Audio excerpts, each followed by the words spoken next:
Hey guys, welcome back to my channel. Today's video, we're going to be talking about some makeup products that I kind of regret purchasing. Now, these are not makeup products that are bad. In fact, I would say most of them are really good. They're just things that if I had the choice again, I probably would not have purchased them. They don't really suit my makeup preferences, and I would say for a lot of them, there were some red flags, I should say, or things that I probably knew I might not like, but for whatever reason, I ended up spending my money on them. So today, we're gonna talk about these things and why they didn't quite work out for me. Now, keep in mind, this isn't a declutter. I'm not getting rid of these things. I will continue to try and get some use out of them, because some of them I kind of like, but if I had the choice again, I would have saved my money. Hopefully that makes sense to you guys. I hope that you guys are excited about this one. For any of you that are newer to my channel, special welcome to you. I hope that you'll consider subscribing if you haven't yet done that. And with that said, let's just go ahead and jump right in. So why don't we go ahead and kick things off with a couple of products that just did not work out for me. The first one being two foundations from CoverGirl. So I have these two foundations right here. First off, the CoverGirl Vitalist Healthy Elixir. I believe now that this foundation has officially been discontinued, but there was a day a couple years ago when I heard people just raving about this foundation, namely Raw Beauty Christie. She is one that absolutely swears by this foundation, and I've tried some of her other foundation recommendations and really liked them. So I thought that I would get along with this thing, but here is my issue with a lot of the CoverGirl foundations that I've tried, and this actually goes back to my days in high school. I remember trying out a foundation back in high school, and it seemed like it would be the right shade, and I put it on my face, and it turned the brightest peachy pink. It just did not work out for me. It oxidized something terrible. Now, I know that this probably doesn't happen to everyone, but I don't know what it is about their foundations. They tend to do that for me. So here it is on the back of my hand. It actually looks pretty good when I first apply it. And I don't know if you're going to be able to see this, but as it starts to dry, it just gets this really pink tinge to it that looks terrible on my skin. I do have a warmer complexion. I have a little bit of an olivey yellow undertone despite the fact that I am more fair. I also really dislike the smell of all of their foundations. I don't know why. I just am not a big fan of that very Noxzema kind of smell. I don't know. I just don't like it very much. And this is another one right here. This one I will say is my own fault. This is the CoverGirl True Blend Matte Made Foundation. I am not typically a fan of a matte foundation, so I don't know what I was thinking in picking this thing up, but I have it in the shade L1, which is far too light for me. I don't know what I was thinking. Maybe I bought this thinking I would mix it with foundations that were too dark, because it is at least 3 shades too light for me, even at my very, very palest in the middle of winter. And it is quite thick. It is very, very matte, much more heavy than I like my foundations to be. So it's not a surprise that this one didn't work out for me, but both of them, I don't love the smell, and I just have never had success with the CoverGirl foundation. Of course, let me know down below if you have different thoughts than mine on these. I know a lot of people really love CoverGirl foundations, but for whatever reason, they just don't seem to work out for me. Another product that I'm going to officially say is a regret for me is the e.l.f. Putty Eye Primer. Now this stuff, I just really did not like. And I don't know if it's because the one that I got, it just feels really, really, really dry. It is possible that that's just the one that I got. Maybe I got one that's been sitting around for a while, but I mean, no matter how much I warm this up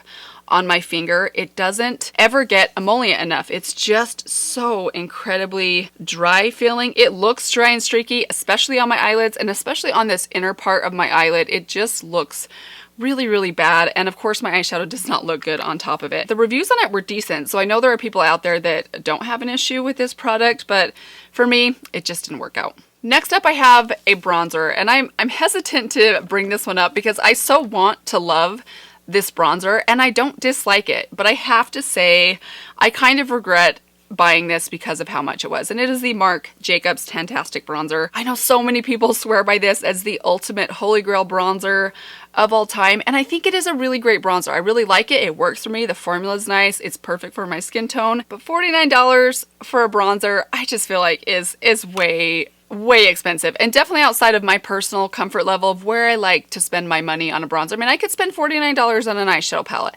but on one bronzer, when I know I have bronzers in my collection that are even under $5 that I really like, it's just, I don't know. It keeps me from falling in love with this thing. I will say a few good things about it. The packaging is gorgeous. I think the mirror inside, if you are one that wants this for the mirror inside, maybe you don't use a lot of eyeshadow palettes. So when you're traveling, you do very simple makeup and you rely on a bronzer with a really good mirror, this is going to give you that, because this mirror is really incredible and it stays in place regardless of how you hinge it. But I mean, I'm not going to spend $50 on a mirror or a beautiful package or a bronzer for that matter. So I have to say, if I could have that money back, I would be okay not having this in my collection and spending that money on something else. So now let's jump into a whole lot of eye products. I have a couple of eyeshadow palettes here, but let's start with a couple of individual eye products. And I'm going to kick things off with these right here. These are the pigments from the Kathleen Lights Zodiac collection. I have 4 of them. I have another white one sitting around somewhere.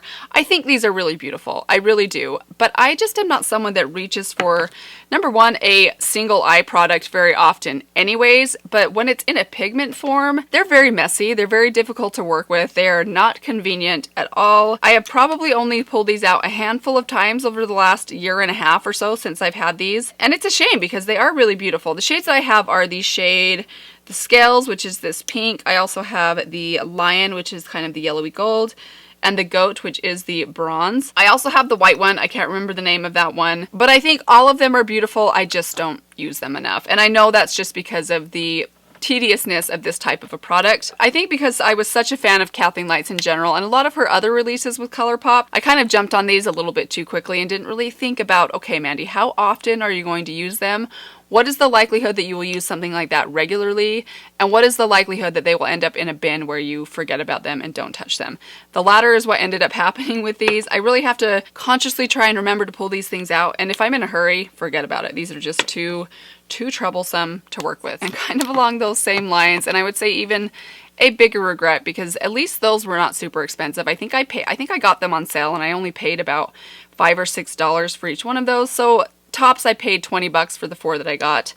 But these right here, these are the Stila. Some of these are shimmer and glows, some of them are glitter and glows. These ones are mini sizes, these are full sizes. These are probably one of my biggest regrets because again, I just don't use these hardly ever. I've heard so many people rave about these and I think they're a great product. I just don't use them very often. So starting off with these little minis, these came in a holiday kit about a year and a half ago. I got these not this last Christmas, but the Christmas before that in a kit. I pulled them out and used them a few times and I like them.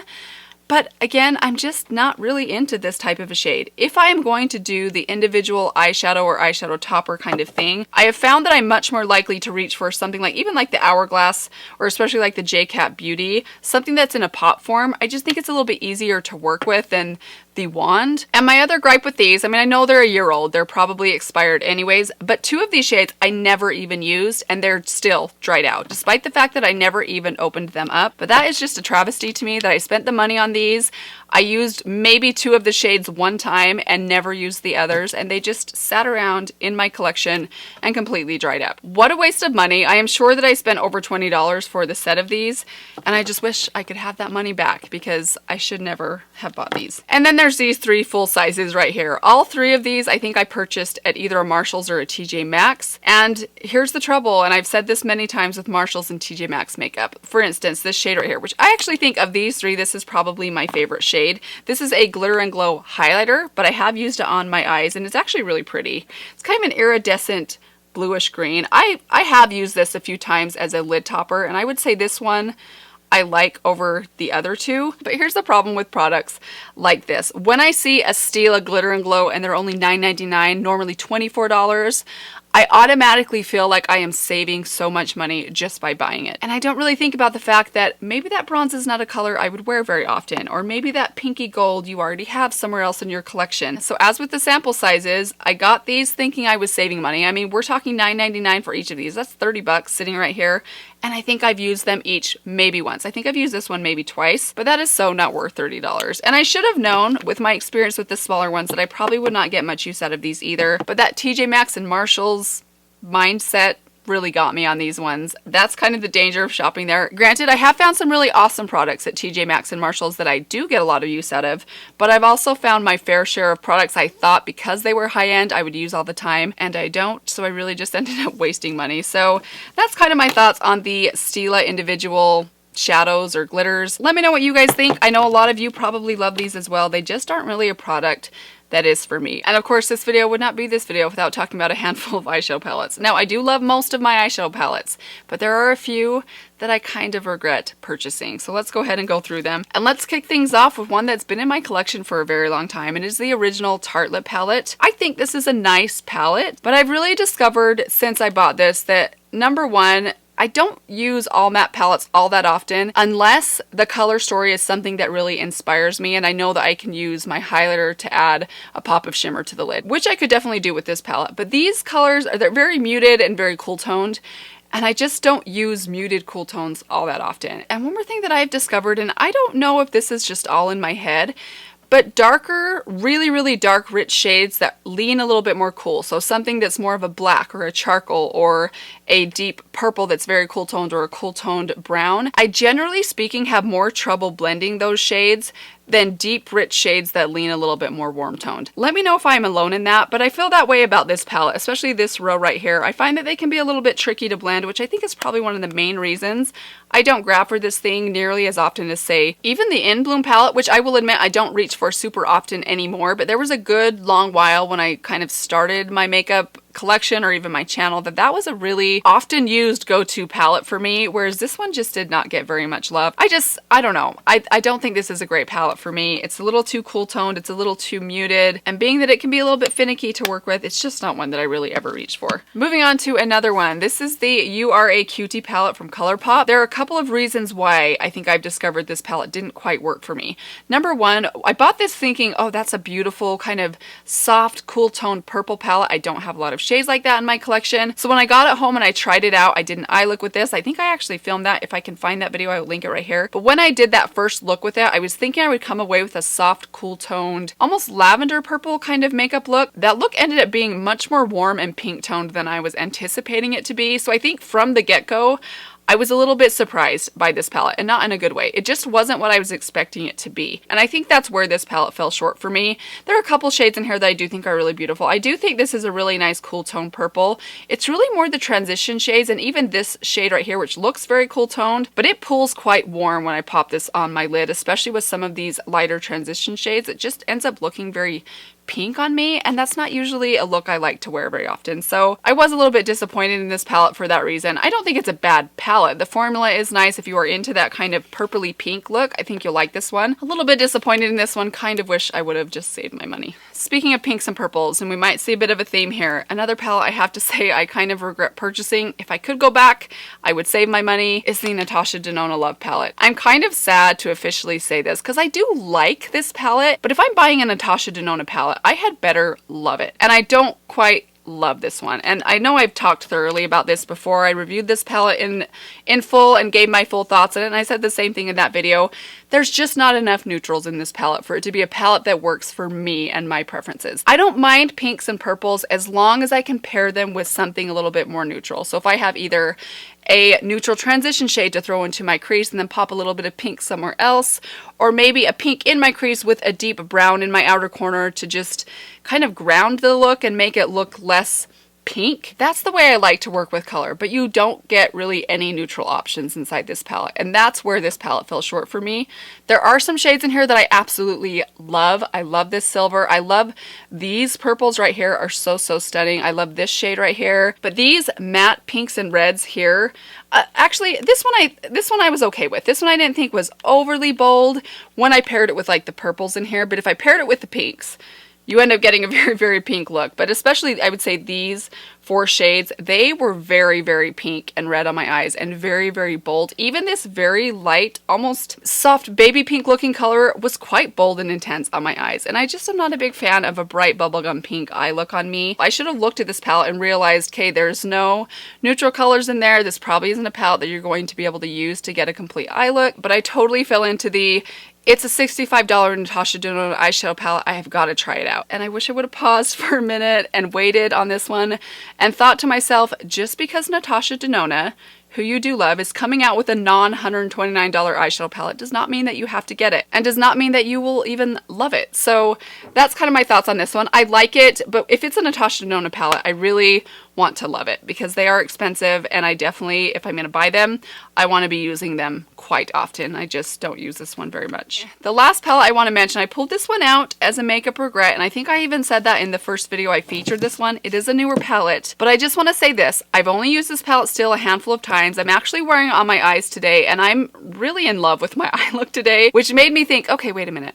maybe I don't regret picking this up, but I am going to go ahead and mention it anyways. It is the Juvia's Place Valhalla palette. You guys know, if you know me at all, how much I love Juvia's Place palettes. They are my very, very favorites. I absolutely love all of the palettes of theirs that I have, and I have at least 9 or 10 of them now. But this was one palette from them that I really bought. Like, the minute I saw it, I looked at a swatch and I just hit the buy button. Like, I did not think about this purchase very much, and that is very unlike me. And although I think there are some beautiful shades inside here, there are definitely some things missing in here for me personally. Now, the palettes that I love the very most are ones that have everything inside them that I need to complete an eye look. There are very few exceptions to that. I will say the Natasha Denona Safari palette, that doesn't give me any shimmers, and I do love a shimmer. Also, the Juvia's Place Magic Mini palette, that doesn't give me a deep brown, and I love a good deep brown. But for the most part, for me to really love a palette, it needs to give me everything that I need. And there's just a couple things missing from here.